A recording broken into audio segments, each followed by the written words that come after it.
Good afternoon लोगोफोर नै मोननैसो फंनैसो खोथा फिसा फेसबुकनि बारै इउटुबनि बारै रायलायनो सानलायबाय लोगोफोर सानसु सांग्रांनो बोरमा खास्लायनो फैनाय नामैनो बेनो जाहैबाय दाख्लै जे सासे मानसिया होनदोंमोन ना फेसबुकआवबो इउटुबावबो मेरला डाक्टार ओंखारथारबायनो आंबो बे डाक्टारनावसो सोनांसिगोन नामा नंबाय आंनि फेसबुक पेज इउटुब चेनेलफोरखौ माथो दारि मुरि लावलायनाय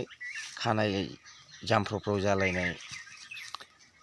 फेसबुकआवबो भिडिअ इउटुबावबो भिडिअ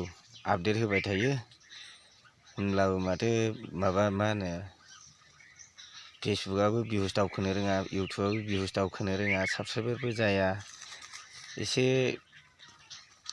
डाक्टारफोरनोसो देखायनांसिगोन नामाबो नंलायलांबाय आं दाख्लै जे सासे मानसिया बुंदोंमोन ना फेसबुकआव थाखा लानानै माबा थाखा होबानो माबानो हायो थाखा लानानै खामानिखौ मोजां मावा होननानै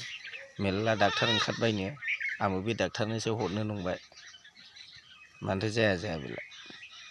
नंगौना नङा लोगोफोर डाक्टारनो हरनांसिगोन नामा नंबाय आं